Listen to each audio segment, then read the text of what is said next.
particular that we want to share before we jump into our next session? I think we're ready to let Cody take it away. All right, awesome.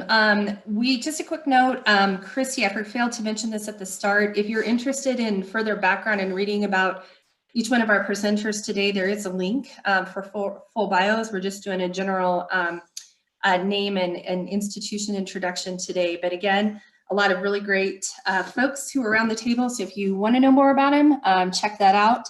And I also just want to give a quick note for people who are still adding comments that we have a lot of great fodder from the last discussion, and I think this will play well. So thanks, Lynn and Patty and others for sharing. So we're going to go ahead and get going, and I just want to welcome Cody Belsley, who has been a longtime friend of the Cancer Coalition and has provided fantastic guidance and support. He'll be sharing some policy perspective. We'll hear from Joshua Ewing from Colorado Hospital Association and Sarah Froelich from the Chronic Care Collaborative. So a really nice group of folks to tell us what's happening in the area of policy, and it is a really interesting time. So Cody, I'm going to go ahead and kick it off to you this morning, and welcome to all three of you. Cody? Thanks, Andy.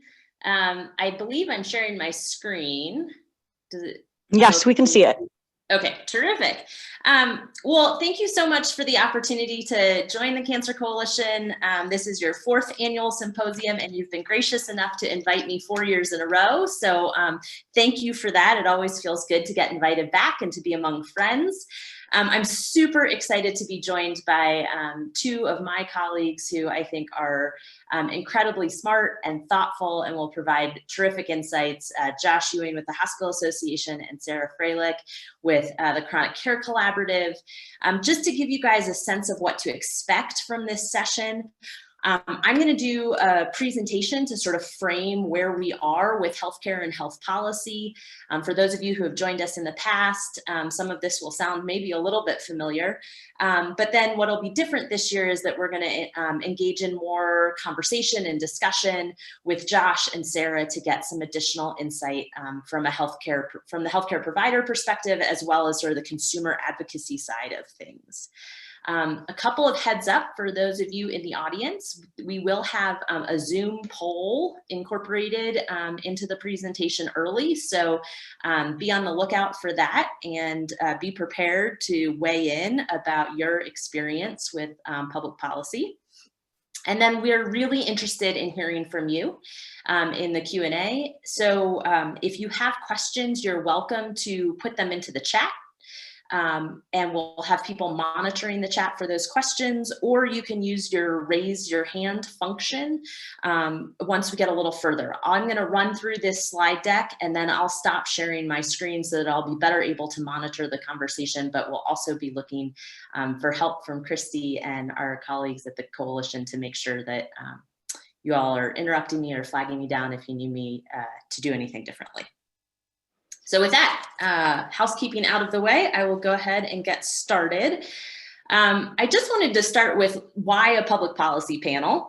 A lot of what's on your agenda relates to clinical care, quality improvement, patient support. So in some ways, this panel may feel a little bit like an outlier, but the reality is that public policy is critically important to the topic of healthcare access, quality, and cost. As well as public health. How do we prevent disease and respond to public health crises? If you're a provider of healthcare services, you should know that health policy directly impacts how you practice medicine and how you get paid for practicing medicine. In fact, the United States government is the single largest payer in healthcare. And so the policies that we set at the state and federal level have a direct impact on your business. If you're a patient or a family member supporting a patient in their navigation of the healthcare system, you should know that healthcare policy directly impacts your access to care, the quality of care, and the cost of care that you receive. And all of us as taxpayers should care deeply about healthcare and healthcare policy because it's a huge part of our budget. 5.4% of the federal budget goes just to 3 healthcare programs, Medicare, Medicaid, and CHIP. That doesn't even start to take into account all of the other health programs that are funded with our tax dollars. And at the state level, about 30 cents out of every state tax dollar goes to healthcare programs. So we all have a vested interest in healthcare and health policy. I think the other reality is that democracy is a team sport. No one gets to make policy alone, and your participation in the democratic process is essential to making it work well. So the goals for our presentation today are to share information. I know there's been a lot of talk about politics and policy, especially this week, so you may be sort of up to here with it. We appreciate you tuning in today. We are trying to give you useful information, factual information that you can rely on, some analysis and perspective on what does the election mean, how will it impact healthcare, and then most importantly is this last bullet on my slide. We're really here hopefully to try to activate and inspire you to be a part of this process. If you're anything like me, you have felt somewhat discouraged by the realities of our political world lately. We hope to help dispel some of that discouragement and give you reason to be hopeful and reason to be engaged moving forward. And that is a tall task, I know, but Josh and Sarah are up for it, I trust. So before we dive in to the content of the presentation, I think the reality is that I'm going to do my very best to be factual and objective, but everyone's perspective is influenced and shaped by their experiences. And so I think it's really important to be clear and upfront when we're talking about politics and policy and healthcare, things that are deeply personal, to share with you a little bit about who I am and what are the experiences that have shaped my perspective, so you understand where I'm coming from with the comments that I'm making. So first, on a professional level, I've worked in health policy in Colorado, primarily at the state level, for about 15 years. I currently run a consulting practice. Most of my clients are nonprofits, coalitions, foundations that are looking to make change in public policy.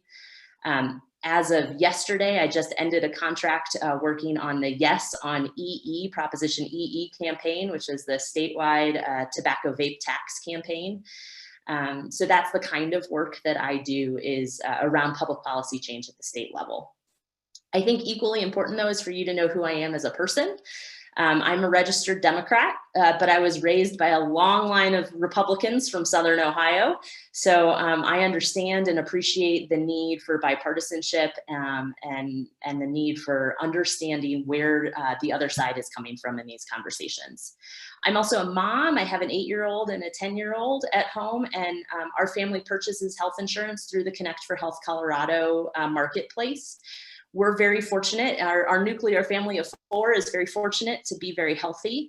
However, I also am one of 5 siblings, and have had a lot of experience with the healthcare system via my siblings. So I have one sibling who lives with a chronic mental health condition, and I actually lost my sister this year after a more than 20-year battle with multiple sclerosis that left her severely disabled and reliant on Social Security, disability, and Medicare for her healthcare services. So have some personal experience with the chronic care side of things and with healthcare navigation and support for clients as well. I will also say that I am deeply vested in democracy. I believe strongly in the democratic system, and this has been a hell of a week for those of us who care about these processes. So I am tired this morning. It's been an emotional roller coaster of a week. And I am doing my very best to stay optimistic and to bring some analysis and perspective, but I will admit fully that I am living deep in the weeds of vote counts and vote returns and all of that kind of thing. So with all of those disclaimers in place, I wanted to learn a little bit about who's in our audience today. So if someone could launch our Zoom poll for us. I have 5 questions for you that I'm hoping to learn more about your level of political engagement. So the questions are: 1, are you registered to vote? Simple yes or no. 2, did you vote in this week's election? 3, did you donate or volunteer for a campaign, either a candidate campaign or an issue campaign in this week's election? 4th question, have you ever run for public office at any level? So school board, state legislature, city council, mayor, US Senate, president, whatever. And then 5th question, do you currently hold a publicly elected office? So we will keep this poll open for another minute or so. It looks like we've got about 2/3 of respondents voting. Got 49 out of 67 of you responded. So if you haven't yet, please vote. Cody, let me know when you want me to close it out. All right, let's see if we can't get to 60. This is anonymous, so. Yes, you will not be held responsible for your response. We had over 85% of Colorado of the population vote in the general election, right, Cody? So we should be able to get that here, right? I would hope so. Yes. Let's see, we're up to 56, 57. Are there a few more outstanding votes there? Oh, 58.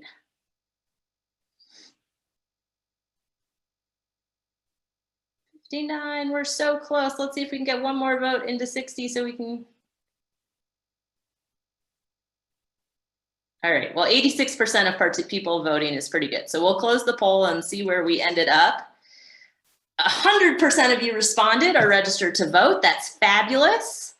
Out of that percentage, 98% of you voted in this week's election. Congratulations, that's terrific to see that kind of voter participation. 24 of you, or 41%, donated or volunteered for a campaign this year. That's terrific.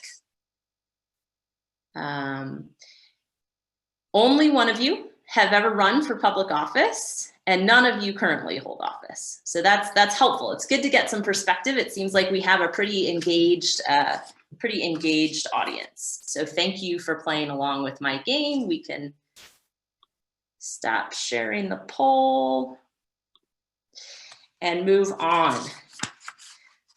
I want to talk a little bit about our healthcare context in Colorado and frame the conversation for you. I'm going to give a disclaimer that all of this data was from 2019, so pre-COVID, and I am assuming that COVID probably has impacted a lot of this, either the public health crisis that is COVID or the resulting economic crisis. But nonetheless, I will say that in Colorado, we have about 5.75 million people. In 2019, about 9% of our population was living in poverty. To put that in perspective, the federal poverty line is set at about $24,000, $25,000 a year for a family of 4.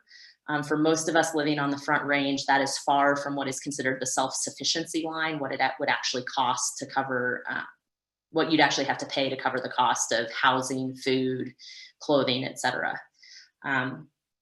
In terms of sources of coverage, and again, this probably has been impacted by COVID, about 60% of Coloradans get health insurance through the private market, either employer-sponsored insurance or the individual market.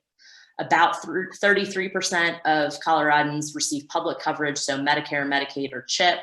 I've noted for you there 1.34 million people in Colorado are reliant on Medicaid.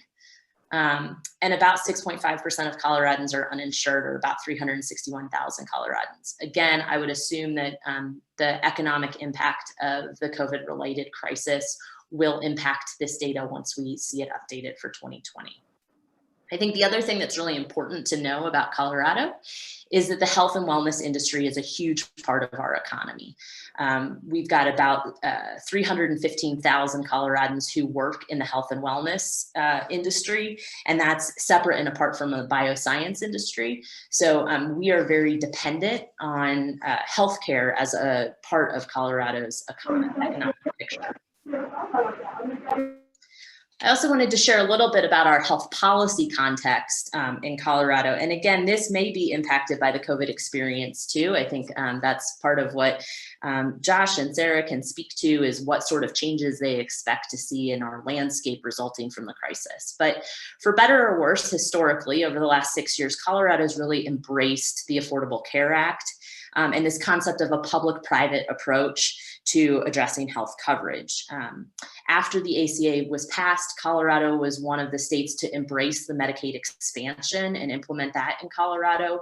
We also built our own state-based health insurance exchange, Connect for Health Colorado. And at the legislative level, we've rejected multiple attempts to roll back that expansion, to shut down the exchange, and have also, frankly, rejected proposals to create a single-payer healthcare system, to move Colorado further to the left, if you will, in healthcare. We certainly have a libertarian streak when it comes to healthcare in Colorado. I think probably most evident in that is the strong pushback that we see around vaccination requirements or mandates for children. But it plays itself out in other ways as well. We're a state that doesn't tend to support mandates in our healthcare coverage. We are a state that has fiercely defended access to abortion care and did so again in this most recent election cycle. And we're a state that has embraced death with dignity, or the right to physician-assisted suicide. So there is definitely a strong belief in the individual rights in healthcare. I would also just note that Colorado is somewhat unique among other states in that we have pretty significant limitations on taxation in our state. We have embraced the Taxpayer Bill of Rights, or the Tabor Amendment, which requires that any sort of increase in taxes be approved by the voters. And as a result, we have seen very limited growth in our state budget over the last 30 years. This has a result of making Medicaid an even more prominent part of our state's budget. Because Medicaid is a federal entitlement program, and because the federal government requires a state match for the Medicaid program, it has been a growing portion of our state budget. And that growth has, in turn, put pressure on other parts of the state budget, including pressure on public health programs, which were alluded to in the previous session as well. A little bit about our political context. Colorado is a split state from a voter registration perspective. About 40% of Colorado's electorate is registered as an unaffiliated voter. They do not identify as either a Republican or a Democrat.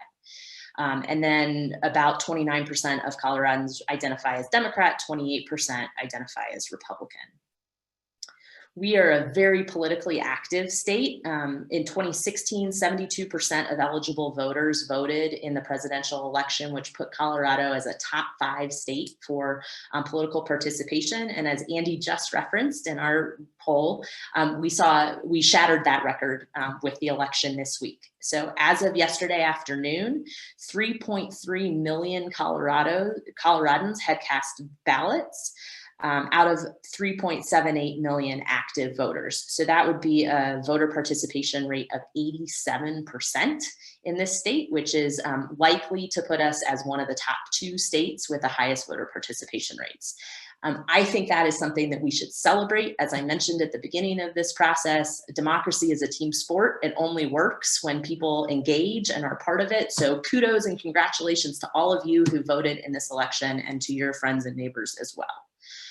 I think one of the things that also makes Colorado somewhat unique in our political context is the fact that we have really embraced direct democracy.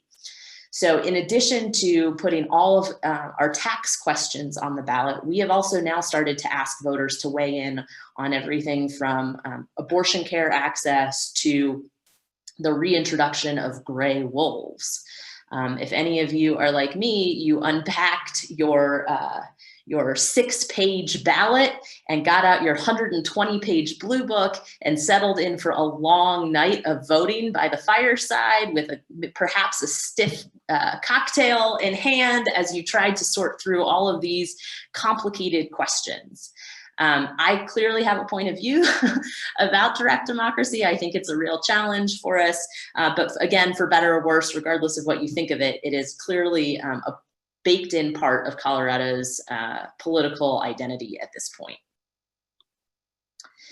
So going into the 2020 election, there were some major healthcare storylines that were really shaping how voters were thinking about and approaching the election. I think the overall theme to this is just how reactive we've been in healthcare for the last 5 years. We have been reacting to the Affordable Care Act, either reacting by fighting fervently to try to repeal it, or reacting by fighting fervently to try to protect it. We have been reacting to a trend of healthcare cost growth, which has been happening, that was underway long before the ACA and has been continuing under the ACA, and a lot of discussion about how expensive healthcare has become and how that has impacted access to care and created stratification about those who can access and can afford care and those who can't. We have been reacting to various public health crises. Obviously, COVID is the one that has been dominating headlines in 2020, but we've been dealing with an opioid crisis, a vaping crisis, lots of crises that we have failed to get out ahead of and have failed to establish a proactive agenda around. And that lack of a proactive agenda has created I think, a lot of anxiety for people. We don't know what we're fighting for. We know what we're fighting back and fighting back against. And that's been challenging. So I want to shift and talk a little bit about the national headlines and where we find ourselves this morning on Thursday, November 5th. I want to start by saying that I created these slides yesterday morning, thinking that by then we would have a clearer picture, and obviously we don't. So some disclaimer that these are already out of date, 24 hours past. But I think the one headline that is consistent is that we remain a deeply divided country. So while I think it's most likely that we will see a change in the presidency, we did not see in these election results the major backlash that many people expected us to see. Biden failed to win Florida. He failed to win Texas. He failed to garner clear and decisive victories in many states. Obviously, here we are Thursday morning, still waiting for ballots to be counted in Arizona, Nevada, Pennsylvania, North Carolina, Georgia. And so we know that regardless of the outcome, it's going to be very, very close. And frankly, not terribly dissimilar from 2016, where people were counting ballots in the days that followed Election Day. I think we're most likely to see maintain split control of Congress. The Democrats will hold the House of Representatives, but they do not expect to see gains in their seats.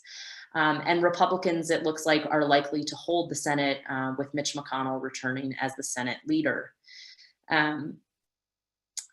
I think what's interesting is that many pundits expected a blue wave. They anticipated seeing they expected to see the Senate flip to Democratic control. They expected to see gains in the number of House seats controlled by Democrats, and that simply didn't materialize.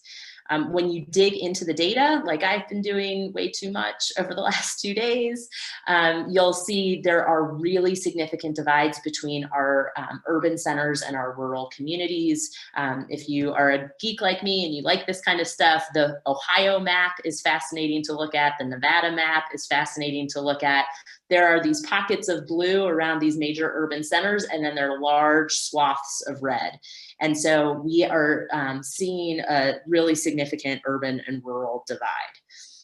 I think this is perhaps a little surprising in the face of the pandemic that we're experiencing and the resulting economic crisis coming out of the pandemic. For a long time, one of the catchphrases in politics was, "It's the economy, stupid." But with unemployment reaching 14–15% this summer, I think we can acknowledge that it's no longer the economy, stupid, it's culture now that is the major divide for our country. And I think people who live in urban centers are just experiencing a very different reality than people who live in rural America. And the two sides don't seem to feel that they hear each other or see each other or understand each other's lived experience anymore. I think two more interesting takeaways in the first 48 hours after the election. The first is that clearly our polling and election forecasting system, as well as our voting system, are all broken.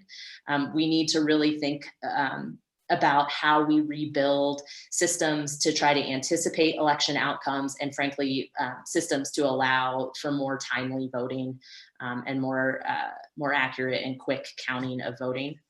The other thing that I think is interesting to see is that despite this division in our politics, we are starting to see signs of life for another stimulus package. Mitch McConnell was calling for another stimulus package before the end of the calendar year just yesterday.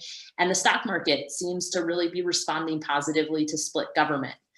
They like the idea of different parties controlling different chambers of the legislature and different branches of government. So a couple of Colorado election headlines. I came to Colorado when we were a solidly purple state. We're not just blue now, we are deeply blue.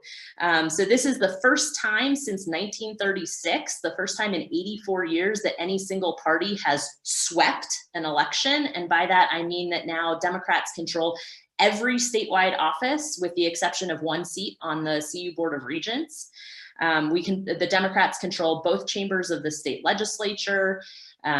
They also gave all of Colorado's electoral votes to Joe Biden by a pretty significant margin. So it was a historic blue wave year for Colorado, although it didn't materialize in other parts of the country. I would also say that one of our election headlines is that we sent really mixed messages with our ballot measures. And again, this is my hang up with direct democracy. But we did pass Proposition 116, which was the measure to reduce our income taxes in the state. But then we also passed 118, which will implement a payroll tax increase to fund a medical leave program. We repealed one state measure with the passage of Amendment B that limited legislators' control over our state budget. But then we added a new one in when we passed 117, which requires that voters must approve any new state enterprises. So there's a lot of ideological inconsistency in direct democracy and a lot of mixed messages about whether we really want to be a low tax state or a high tax state, whether we want to empower our state legislature with budget control or not, those kinds of things. In terms of our healthcare ballot measures, we frankly reinforced our commitment to health and to this idea of sort of medical libertarianism with our results. I'm personally very excited to share that we passed Proposition EE, which will institute a new first-time tax on vape products and increase our state's tax on tobacco products, and use that funding primarily for education programs and services, but also to make some new investments in public health programs, including tobacco education and prevention programs, which I know is important to this group. We also passed Proposition 118, which will implement that new payroll tax in order to fund a medical leave program so that folks who are supporting loved ones through a medical crisis or welcoming a new member of their family will have the opportunity to take paid time off. And we failed or rejected Proposition 115, which was a measure that would have limited access to abortion care in the state. So to the analysis part of this, what does all of this mean? So I'll admit I wrote this yesterday morning with like 3 hours of sleep under my belt. To be honest, I'm not entirely sure I know yet what this means. I think there's a lot of sort of dust still to settle and a lot still to try to make sense of. What I will say is that this election revealed that 2016 wasn't an aberration, right? It wasn't an anomaly, that these deep divides that we're experiencing in our country are very, very real. And so I would say we need to listen more. to each other and to people who have opposite experiences, opposite perspectives, opposite points of view.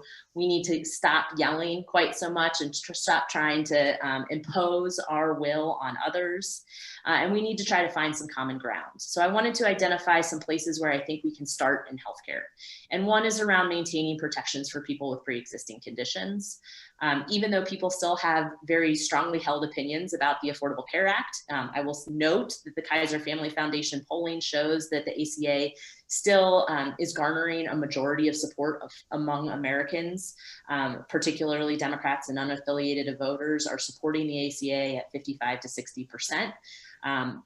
But I think all people, regardless of what they think of the ACA, they hated the pre-ACA reality of discriminating against people based on their healthcare history. So the idea of protecting access to care for people with pre-existing conditions is a place where we can start to build on some common ground. I would also say healthcare quality is another place where everybody wants to see progress being made. Drug pricing is another place where there seems to be broad bipartisan support that we need to figure out how to make pharmaceuticals more affordable and accessible for Americans. And then cost containment and transparency. Again, this is a place where I think we agree that we need to address the issue. How we get there is a place of significant division.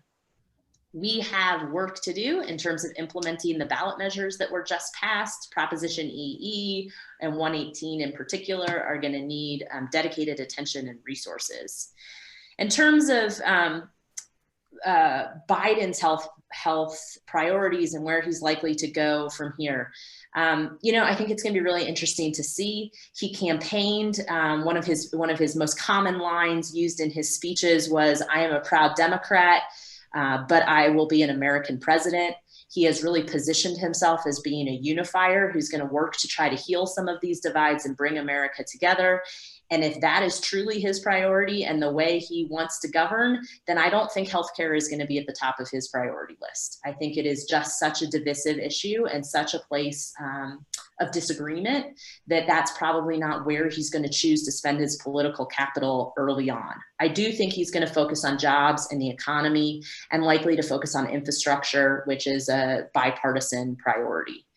That said, what he has said his priority is in healthcare is to build on the ACA, to strengthen and protect the ACA, and to add a public option to the ACA. So if he chooses to take on healthcare, I think that's what we're likely to see.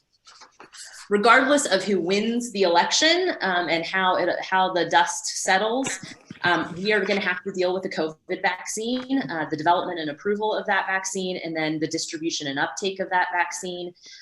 This is going to be particularly challenging in Colorado. I'll just say that. We have a history of division in Colorado around vaccination, strong distrust from the far left who doesn't believe in Western medicine, and from the far right who doesn't believe in government mandates and direction and requirements for vaccination. So how we go about educating and engaging Coloradans to take up this vaccine is going to be a real challenge for our state in particular. Healthcare system stability and capacity. I'm sure you all are reading the same headlines I am, and perhaps Josh can speak to this a little bit, but the COVID spike is real. Our healthcare system, our emergency departments, our inpatient facilities are being stretched today because of the new cases that we're seeing in COVID. And so how do we stabilize and support our healthcare providers and ensure they have the capacity they need to continue to deal with the impacts of COVID and also potentially the impacts of a flu on top of COVID? And then I think there is a very real looming mental health crisis as we get beyond sort of the immediate impacts of COVID and we start to realize the long-term nature of the pandemic and the economic repercussions of the pandemic. We are going to see increases in substance use and abuse. We're going to see increases in mental health challenges, and we're going to deal with that. And oh, by the way, we also still have to deal with the cost of care, coverage, public health threats that were here before COVID, et cetera. So there is a lot to deal with in healthcare, whether or not we want to deal with it. So in preparing for today's presentation, I had the opportunity to look back at the decks that I have done for you over the last 4 years. And I found this slide from my 2017 presentation, which I actually think is really still relevant. Uncertainty persists. It is a volatile political environment. I believe strongly in the value of collaboration and trying to find common ground, common good, where we can work together. We need to continue to be nimble and responsive to this environment, to be looking for those opportunities of where we can work together. There is new leadership, which will create new opportunities, but also new challenges. And so how do we respond to that and capitalize on that? But I think most importantly, we need to focus on the fact that people need care and that healthcare systems need to work. And COVID has made this point even more relevant, I think. This is a political hot potato, but there are very real implications for gridlock. When we can't solve these challenges, when we can't find common ground, when we can't work together, people die. And I don't say that to be dramatic. It is just a really sad reality. And so how we find our opportunity to work together and how we get beyond our political division to make progress is really critically important. So that is the context setting, and I apologize, I've run over just a few minutes, but I am thrilled to be joined this year by two of my colleagues who I just adore. They are smart and thoughtful and great. Josh Ewing is the Vice President of Legislative Affairs for the Colorado Hospital Association. CHA is the statewide membership organization that represents more than 100 hospitals and healthcare systems in all parts of Colorado. Before joining CHA, Josh worked for the National Conference of State Legislatures, and so had an opportunity to look at state level healthcare policy across the country in supporting our state lawmakers. And Sarah Freilich is the Executive Director of the Chronic Care Collaborative. The Chronic Care Collaborative is a membership organization representing more than 40 voluntary organizations that represent consumers living with chronic diseases. More than 1 in 4 Coloradans live with a chronic condition. And the Chronic Care Collaborative is committed to improving access to quality, affordable, integrated healthcare. Prior to her current position, Sarah worked in consulting, and before that worked for US Senator Richard Durbin of Illinois, so has deep experience in the federal level, and I think will be a great complement to our conversation today. So with that, I am going to stop sharing my screen and ask that Sarah and Josh take themselves off of mute, and we can dive into our conversation. So I just want to start by just doing a check-in. If you guys are anything like me, it's been a wild and crazy week. So I just want to ask, how are you feeling? And Sarah, I'll start with you. What's going on for you today? Yeah, it has been a wild and crazy week. A lot of like refresh, which doesn't actually change the numbers as much as I hit refresh, right? But I'm glad that I'm in Colorado. As everyone heard, the turnout, it has been historic, which is just fantastic to see and always restores my optimism. And people trust the system here. It works really well. We just have a really great system of voting, and that it feels good despite the turmoil everywhere else. I'm really glad that that we're in Colorado, and I think COVID has done a lot of things, right? But it's also kind of forced us to slow down and be patient, which has helped in dealing with this drawn out election day, more than 24 hours. So yeah. Terrific. Thanks for that, Sarah. How about you, Josh? Emotional check-in. How you doing today? Well, I am fueled by coffee still, still going on a couple hours sleep. I saw somebody said this week, we need to change the word refresh when it comes to updating our screens, because there's nothing refreshing about trying to refresh and see updated election results. It's actually more anxiety inducing, but you know, I'm excited. I live in the policy space, not the political space, and so I am excited to have the politics in the rearview mirror, hopefully very shortly, so that we can get back to having some really important, timely, and substantive policy conversations. Awesome. Well, before we can get to those timely and important policy conversations, I want to stick to the politics for just a minute longer. And Josh, I'll start with you on this one. What surprised you about these election results as we understand them now, and acknowledging, of course, that there's still more votes to be counted? What were your surprises and your ahas coming out of Tuesday? Yeah, it's a good question. There weren't many surprises at the state level, to be perfectly honest. I think your comments on kind of our ballot measure process here in Colorado, we kind of expected divergent results there, or conflicting results there.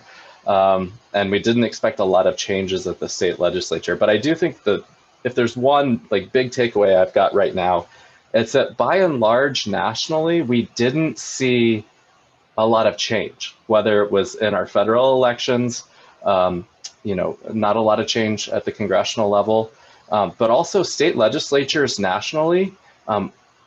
There was little to no change in leadership. And we usually see 10 to 12 state legislatures nationally flip in a presidential year. And at this point, it's looking like none. So a lot of potentially a divergent message in that, but not a lot of change when I expected a little bit more. Thanks, Josh. How about you, Sarah? What was surprising for you?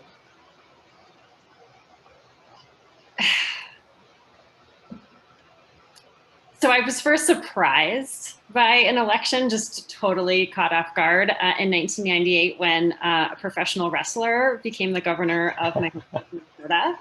And I think I've stopped being surprised ever since. People are so unpredictable. I just keep going back to Cody, your comment about how all of the normal units of measurement and prediction are just out the window. And, I say this as someone who's been in government and politics and campaigns for a really long time, that the more I do it, I feel like the less that you can kind of count on those things. And, I really, I don't know if this moment is a reflection on anything yet to come, other than it is like a poll. Election day is a poll. It's a snapshot of that day, that moment in time, how people are feeling. It's a wild ride, and I think we'll just see how it all unfolds, right? Yeah, for sure. Okay, so for all of you in the audience, I have a list of questions here for Josh and Sarah, but I would also encourage you to start thinking of your questions. Feel free to type them into the chat. And if you'd like to raise your hand and jump into the conversation, you're welcome to, but I'm gonna keep moving through our conversation. Just wanna make sure that you all are thinking of your questions. So 40% of Coloradans are unaffiliated. Historically, our elected official split across party has been somewhat evenly split. We've been moving more Democrat in the last few years. But after this year's election, with now Democratic control of every statewide office, Democratic control of both legislatures, do you think that Colorado is officially a deep blue state, or do you think this is just a matter of the pendulum swinging one way? And are we headed back now for a course correction to the right?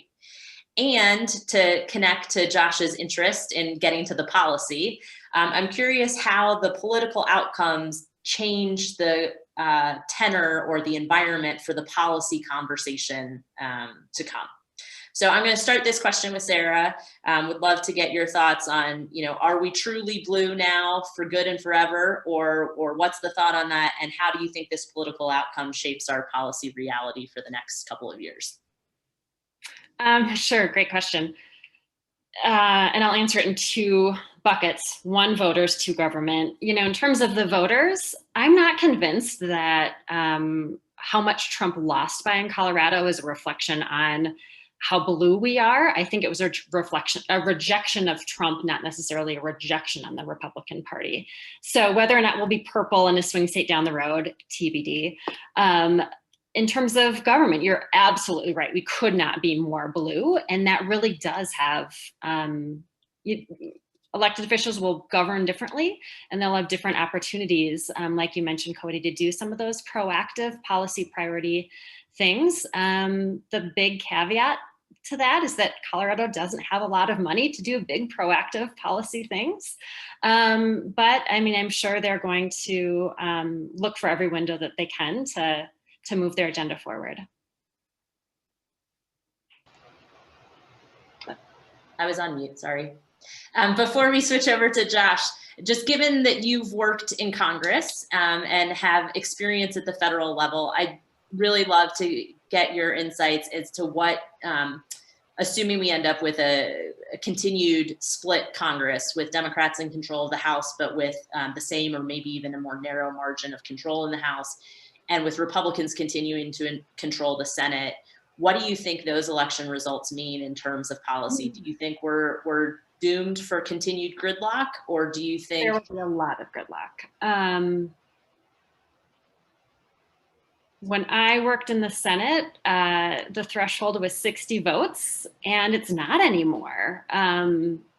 You know, my politics, but McConnell has really eroded some of those. That filibuster rule in the Senate. And so, I mean, he's still going to have the 51. We might not know until January, honestly, with the runoff elections in Georgia, what the actual margin that the Senate will have. But I do see a lot of gridlock.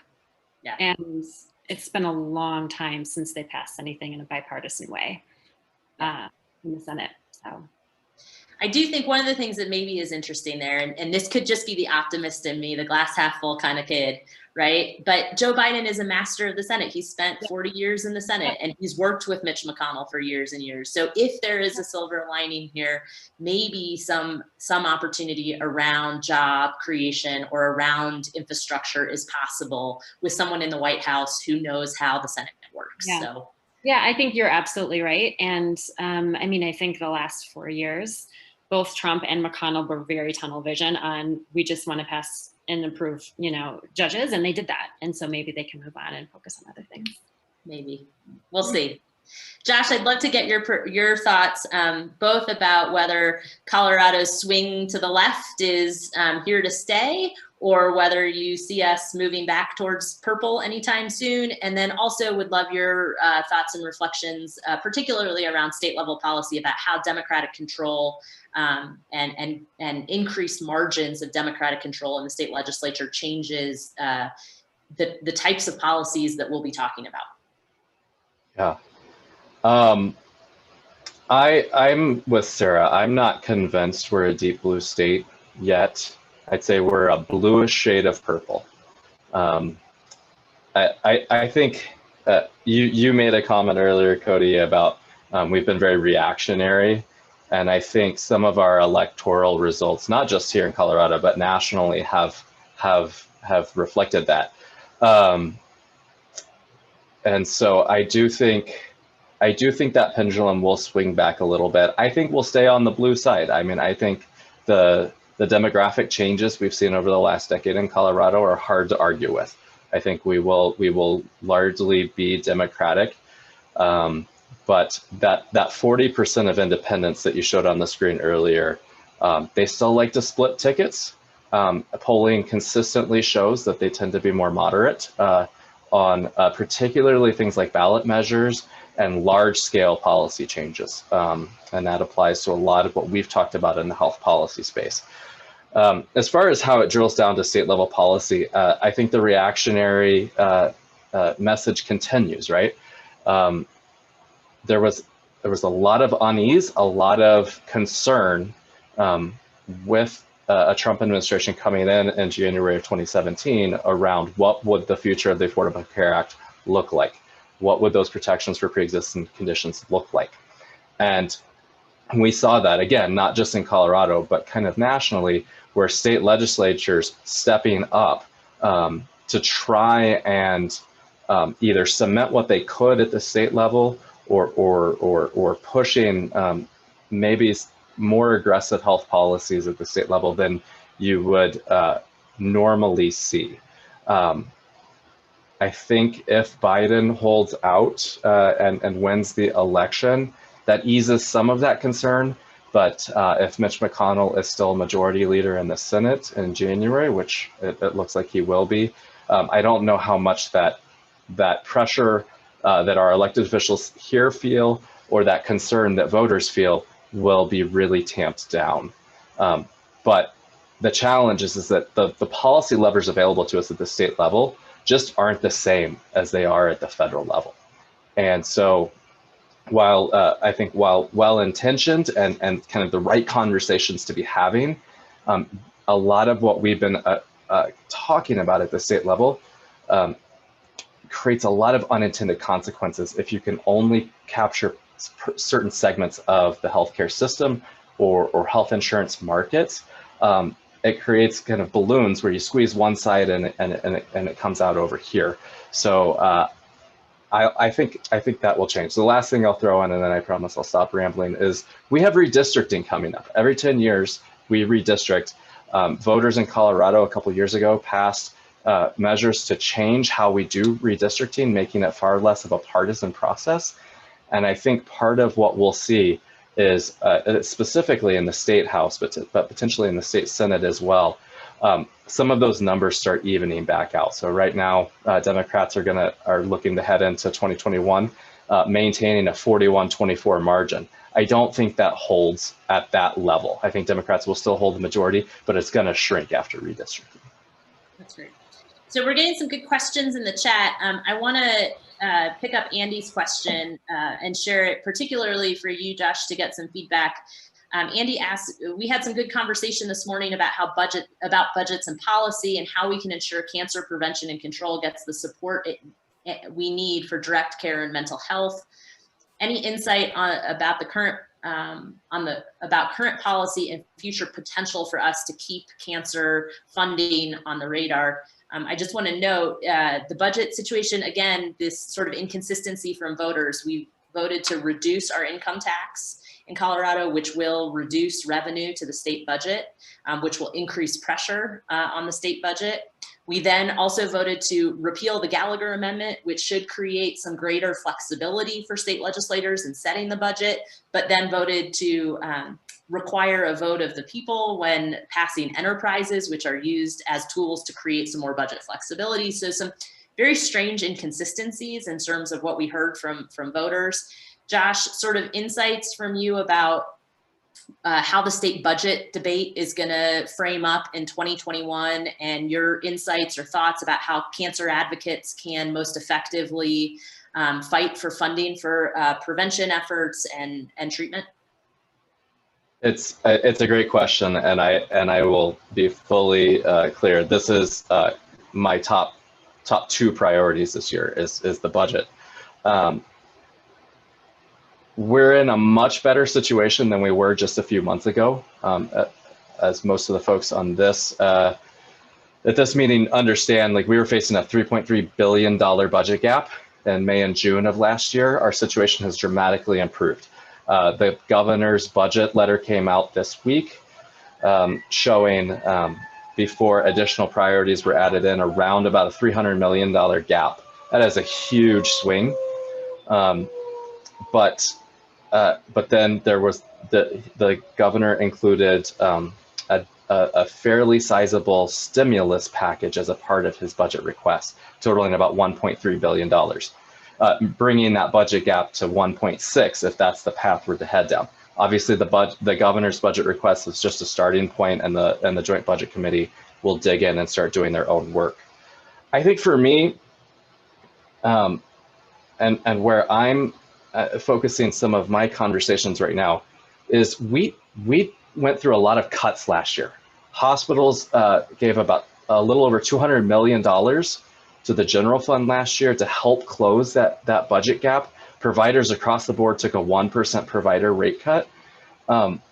None of that's contemplated at this point in at least in the governor's proposal to start working back some of those cuts. And anytime we're adding additional spending when we're still not in a great fiscal situation, those cuts have to come from somewhere. And Danae Esgar, who is a state representative from Pueblo, as the chair of the Joint Budget Committee last year, kind of her number one message to this entire interim has been, we used our one-time tricks, if you will, to balance the budget last year. We don't have those to go to this year. So anything that any gap that we have to make up is coming from somewhere else.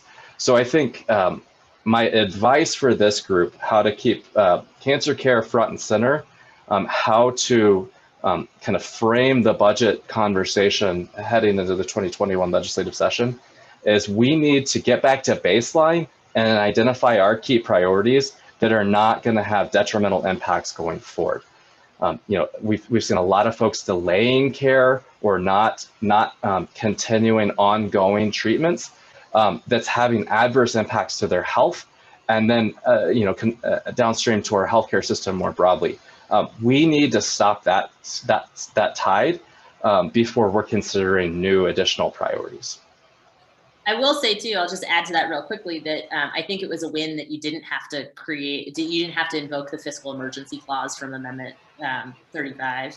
And so, your ability to delay that again, to protect the A35 dollars may not feel like a win in that it's not new money, but I would say that protecting those funds would be in this budget environment would be I think a real win. Sarah, anything you want to add on that? No, completely. Okay, great. And then Jennifer Briggs had a question in the chat. How do we move the conversation more towards finding and creating understanding, teamwork to care for all people versus the red and blue conversation? Sarah, do you want to start on that one? Yeah, I mean, I've got it. Can you hear me okay? Yeah, I gotcha. I think COVID has done a good job of getting people to take a step back, and in terms of the normal health policy stakeholders, not just pick up where they left off in the last session and then try to jam things down people's throat again, but truly, what does this mean right now for patients? What does this mean for caregivers who can't be with their loved ones during treatment? What does this mean for providers? I mean, I saw some great comments earlier in the earlier presentation about, delays and people having a hard time getting in. And there's so many examples right now of how health disparities and health problems, I think, are felt more acutely. And so I think it is, again, a good moment in time. And there's a lot of conversations that have been happening kind of in the legislative off season in this regard of how can we come together to make healthcare work, because we have to right now. The needs are so great. So I'm very encouraged from a health policy standpoint that, again, kind of the traditional lines in the stand are going away, and that we can truly focus on what matters the most. We're also, from kind of a policy strategy standpoint, there's been a lot of emergency health orders and things like that related to COVID and telemedicine, and allowing people to get prescriptions, refill their prescriptions more easily, a long list of things. We're trying to look at those to say, what's working? What can we maybe make permanent and point to and use this as a moment in time, again, to really make healthcare work better for the people who need it the most. And we truly cannot do that without the individual stories, without people saying, hey, did you know this happened to me? Did you know this happened to my neighbor? Did you know this happened to my 90-year-old great aunt who was in the hospital by herself? And so, I mean, a lot of the folks here at this meeting, at this symposium, you're on the front lines. You see what's working and what's not. And we really, for those making policy, we've got to hear those stories. Josh, do you want to add to that? I think Sarah's absolutely right. Always trying to look for kind of the silver lining and what has been a really tough year for everyone. If there's one takeaway for me, it is that everyone has a greater appreciation for frontline healthcare workers, for the importance of our healthcare system, and for those of us who have spent decades championing and shouting from the rooftops about our kind of health the challenges in our healthcare system, I think there's a greater appreciation and more of a desire to work together. And I think, at the federal level, regardless of kind of how the election shakes out, I think you're seeing more areas of agreement. So Sarah's absolutely right. I think there's some opportunity to build upon this and really improve how care is delivered and outcomes. And Jennifer just added as a follow-up to her question, conservatives get cancers too, and many conservatives live in rural places and are hurting financially. And I think, Jennifer, your comment is getting at this empathy quotient that has been driven up as a result of COVID. COVID did not discriminate based on age, race, political affiliation, et cetera. And so I think there is, as Sarah and Josh have pointed out, and as the point you make in your comment here, Jennifer, is we've all come to understand and experience this crisis in a way that has required us to be more empathetic and potentially opened the lines of communication and created an opportunity for meaningful dialogue and discussion. The one thing I would just say or offer, challenge perhaps, is that we all also have to do a better job listening. And that's on me too, right? I'm not saying that I'm a great listener and that you all need to do a better job of that. I think all of us need to really talk less and listen more, and try to identify where are those places of commonality and where are those places of common agreement, and how do we start there and build from the commonality, rather than starting with, here are the things we disagree on, now we're gonna have a big fight about who wins on these points. I think we need to start the conversation with, here's what we agree on. And I think one good place to start is, we all need another federal stimulus bill, right? I mean, to Josh's point, the governor's budget and the $300 million gap is only a $300 million gap if we get a federal stimulus bill. And so we need to be focused on the places where we have commonality, and it's not super sexy or super exciting, and it doesn't mean expansion of services, but it just means protecting what we have, and that's got to be good enough. So with that, I'll stop talking and switch back to the questions. Lynn has asked, some people I know continue to be covered under Medicaid through public health emergency coverage. Do you have any idea how long this public health emergency coverage will last? I don't know, Josh or Sarah, if one of you wants to weigh in and look into your crystal ball on that one.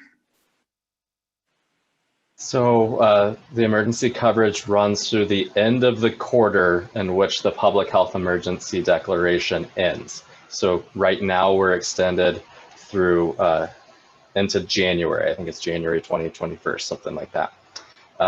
At this point, with COVID cases on the rise, we crossed for the first time as a nation yesterday 100,000 cases in a day. Things are just headed in the wrong direction, to be perfectly honest. I don't anticipate that public health emergency declaration going away anytime soon.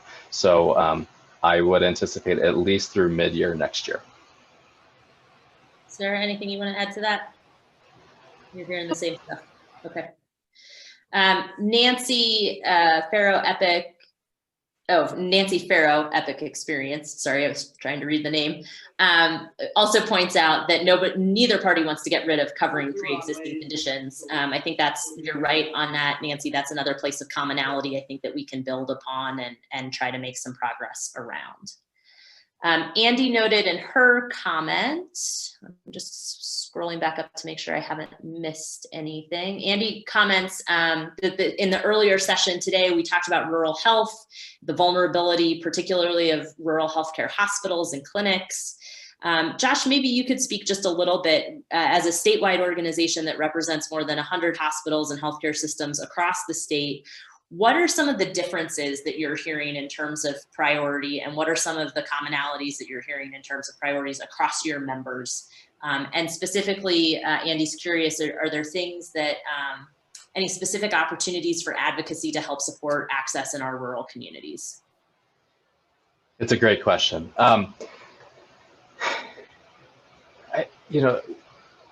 it's been a focus area for us for a very long time. The disparities we see in our rural communities, the different challenges that they face. I'm going to go back to the silver lining from COVID, and I'm going to say that a couple things. First, while the dollars, the federal stimulus dollars, the help that we've seen go to hospitals in Colorado has not come close to covering the fiscal challenges we're experiencing as a hospital community. Our rural hospitals, kind of as a percentage, did far better than our larger urban hospitals. So so that's a bright spot. I would also say that we've seen a greater level of collaboration probably than I've ever seen, both amongst our rural hospitals and community health centers, but also kind of with their urban counterparts. And I think that will last going forward beyond, kind of the current pandemic or crisis that we face.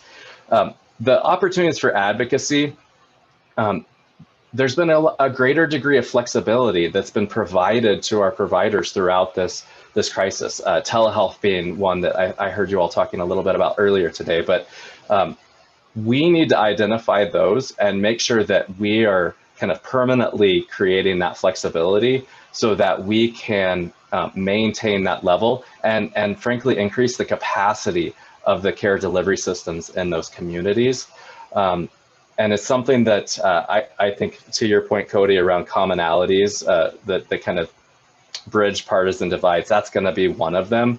But identifying, what is it for your patients or the populations you're serving really need in those rural communities, and how do we create those connections? And so, yeah, I'm really optimistic about some of those divides or some of those disparities coming down over the next couple of years. Great. Sarah, anything you want to add about the urban-rural divide? Nope. Okay. Staying on this theme of things that are getting bipartisan traction, Eric Haydorn just comments that there's still many pieces of bipartisan cancer-related legislation passed on the federal level, right? So NIH funding, telehealth, T21, and on the state level around tobacco retail licensing, clinical trials, and Medicaid.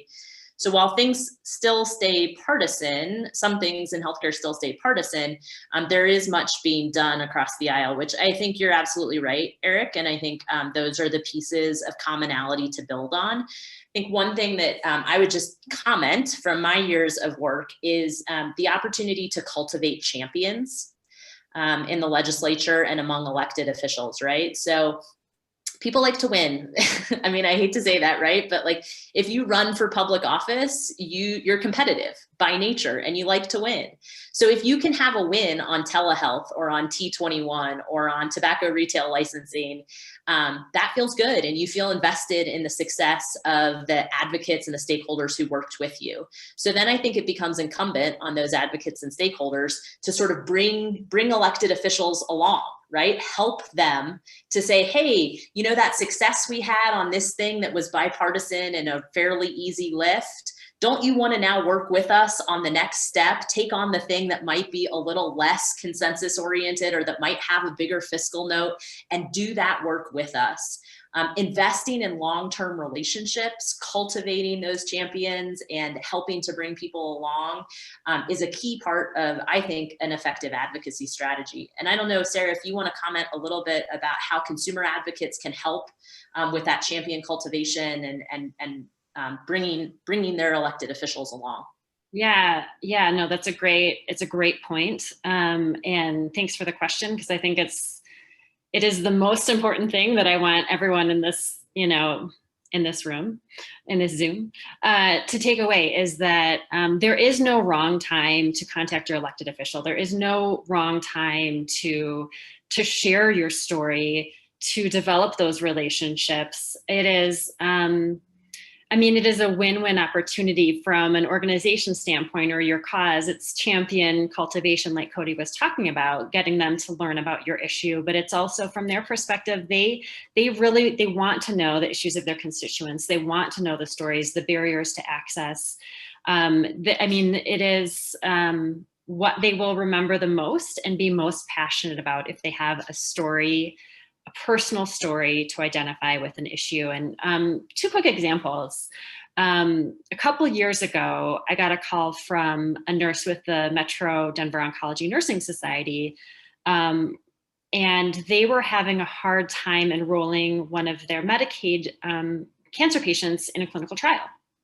And so we started doing some coalition work, which is always important for policy work.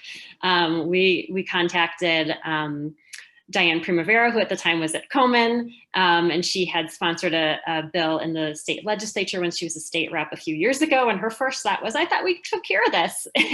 And we reached out to the Cancer Caucus, and we did some digging and realized that there was a barrier there. And as a lot of you guys know, it was House Bill 1232 passed last session.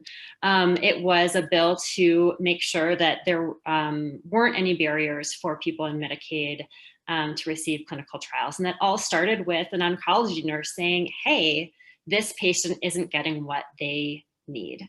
Another example that is super timely right now, as many of you know, is open enrollment for health insurance. We heard from our community from a patient, an HIV patient, who received a letter saying their HIV doctor is no longer in their network. We are doing some digging, and especially for people like Cody's family who got their insurance through Connect for Health Colorado, I know it's impacting those plans. Again, I don't know how wide it is, but for your own family, for your patients, double, triple check that your doctor is covered, that your preferred hospital is covered, that your medications are covered. Don't automatically enroll in your plan because those things change all of the time. We're very concerned about continuity of care and patients getting the access that they need. We're wanting to make sure with telehealth that not just the doctors that are far away, in terms of a network for an insurance plan, that there are doctors who live close to you, that there aren't geographic barriers that for folks to be able to see their doctors as well. So super important. Again, I can't emphasize enough that if you guys are the eyes and ears and on the front lines of, and we can't improve policy without knowing these stories. You don't have to be politically connected to contact your elected official. You can reach out to them. Most have their email address on their website. You can also contact somebody like Christy with the Cancer Coalition who can raise an issue for you, maybe do some digging. Maybe it doesn't need a policy fix, but it's a place to start. And it's, again, I can't emphasize enough sharing your story, and always leave that conversation again with the open door opportunity to elected official. If you ever have questions on cancer screenings, please use me as a resource. Create that two-way street because you'll be surprised. They'll probably reach back out to you in the future when you least expect it. I think Sarah makes a great point, which is we have a citizen legislature in Colorado. These are not professional legislators. They're not professional politicians. We have term limits in Colorado. So, they're nurses and doctors and lawyers and teachers and preschool teachers and stay-at-home moms and insurance salesmen. They're us, right? Any one of us could be serving in the General Assembly. And so to Sarah's point, the things that resonate with us are the things that are going to resonate with our legislators as well. So utilizing Christy and the Cancer Coalition, utilizing the Chronic Care Collaborative, and these relationships are awesome. And you can just pick up the phone because in addition to being citizen legislators, they also work for you. Your tax dollars pay their stipend. They don't get paid a lot to be in the legislature, but they do get paid by your tax dollars and they do work for you. So you should never be shy about reaching out. And you should consider running for office. You bring a valuable perspective. And so. Absolutely. That's a whole nother session for next year's Cancer Symposium. Advocate to elected official, how to make that step. Okay, we got a question in from Elsa about how does Proposition EE and Amendment 35 interact? Specifically, to what extent will the additional tobacco nicotine revenue generated have an impact on the funding pool for programs funded through Amendment 35? Josh and Sarah, would one of you like to take that, or would you like to defer that to me? I'll defer. Same.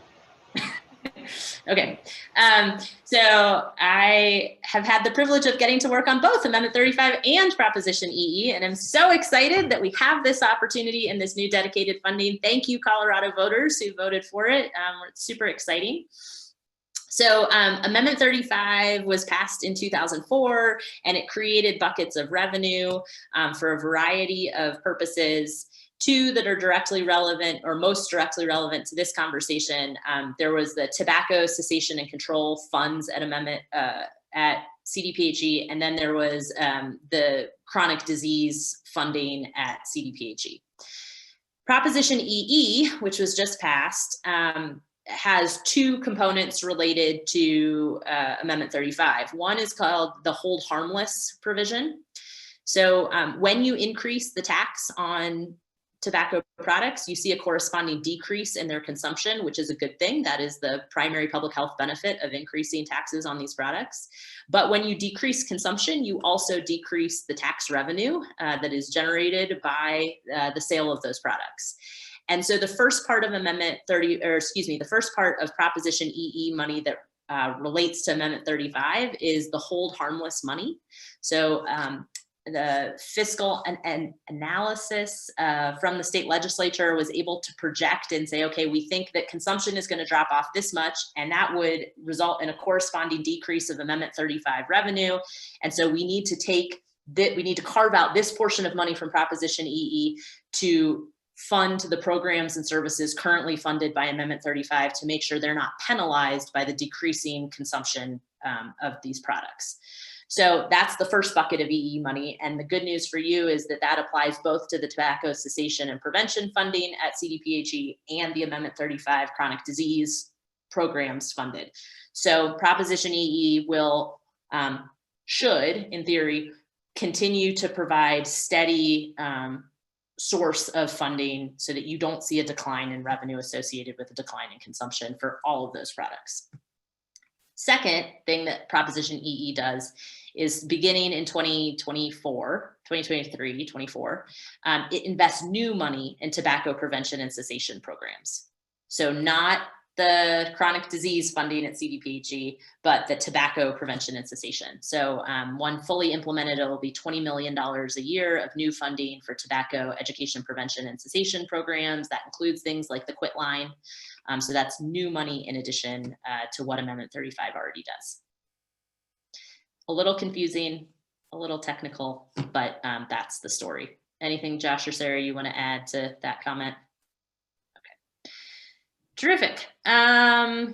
So Guadalupe Sandoval makes a comment here saying that there are challenges with undocumented people without insurance, no jobs due to COVID, cultural fears due to COVID, and cancer screenings, transportation monies, etc. They're having a tough time accessing care and facing a myriad of financial and social barriers to access for care.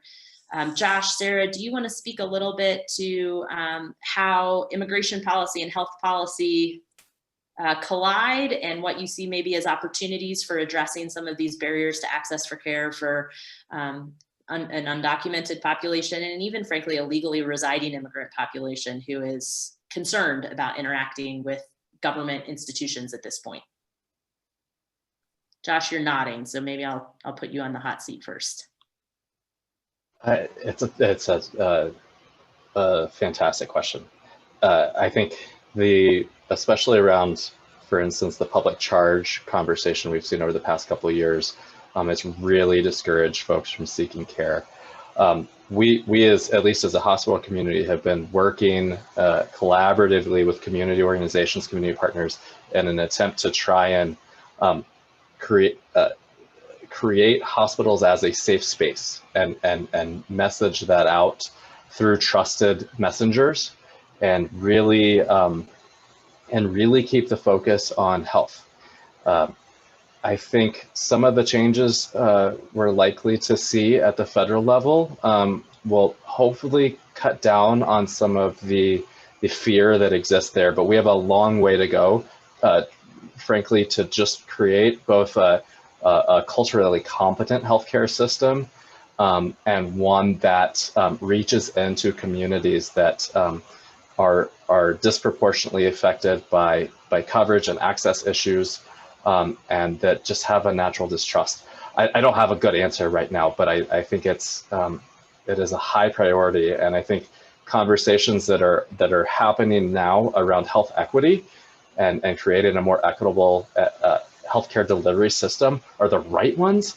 And I am optimistic as someone who has worked on those issues for more than a decade now, that we're getting the right level of attention and we have an opportunity to really start making a difference. Thanks for that, Josh. Sarah, anything you want to add?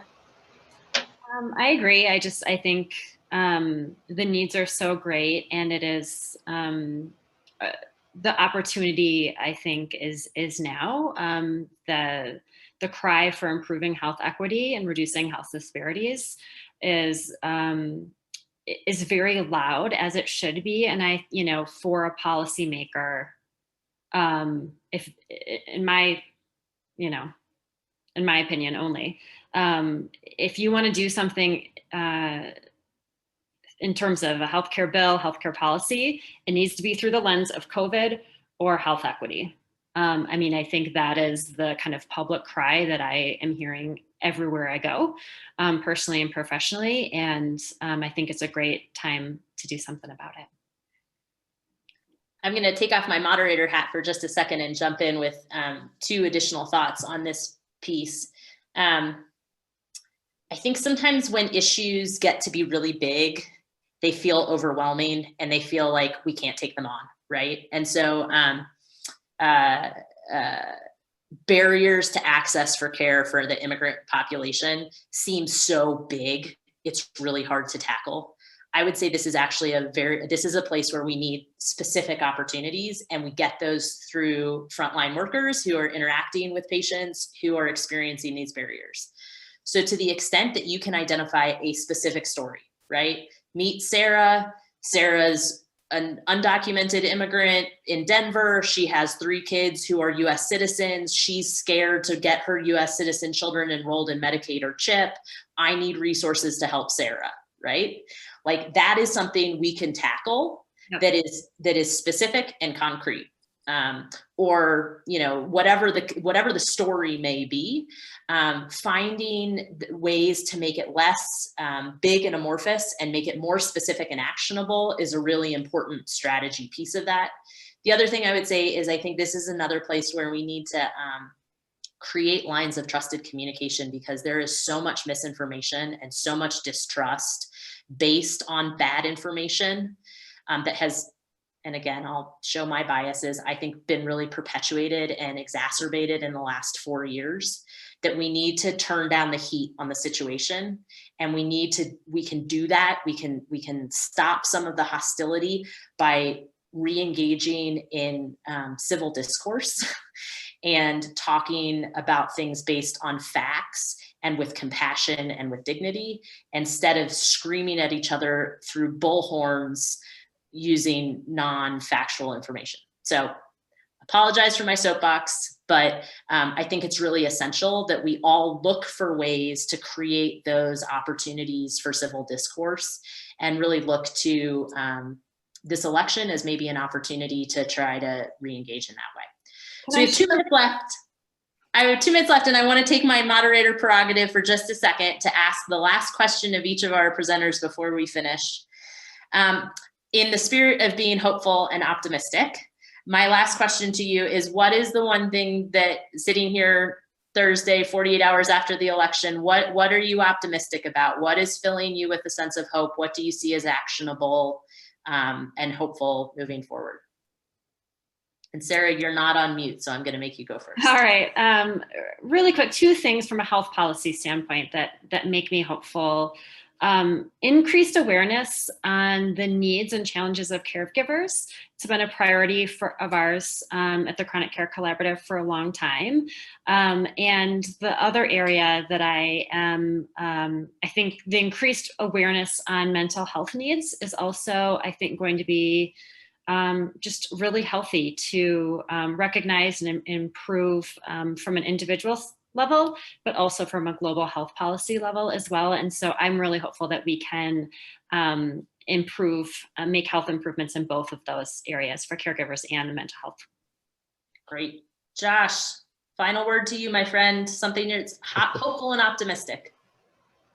For me, it is a renewed focus on improving our care delivery system, and going back to the commonalities conversation.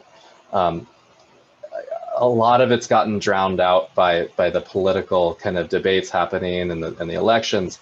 But the greater appreciation that has come out of the global pandemic has kind of recharged and renewed a focus on achieving the triple aim, and that gives me hope. You know, we took a lot of steps forward with the Affordable Care Act in improving coverage, but we never got to steps 2 and 3 of really improving our clinical delivery system and really focusing on outcomes. And those have downstream effects, whether it's on cost or cultural competency or just the well-being of our people. And I see a lot of movement in that space, and something that folks are going to be able to rally around. And I'm really optimistic about what's going to happen over the next couple of years in that space. Awesome. Well, I hope the rest of the audience will join me in thanking Sarah and Josh for joining us today. I thought this was a really terrific conversation. I also want to thank all of you for your patience and engagement as we all navigate the new Zoom world that we live in. Thanks for voting and playing along with my silly poll at the beginning. Thanks for the fabulous and thoughtful questions and comments in the chat. Thanks for your level of engagement. And most importantly, thanks for advocating and being engaged, being part of the team sport that is democracy. Your engagement is really critically important in this work, and we couldn't do it without you. So thanks so much. And with that, I'll turn it back to Christy. Thank you so much, Cody and Joshua and Sarah. It was really great to have you all today. We're going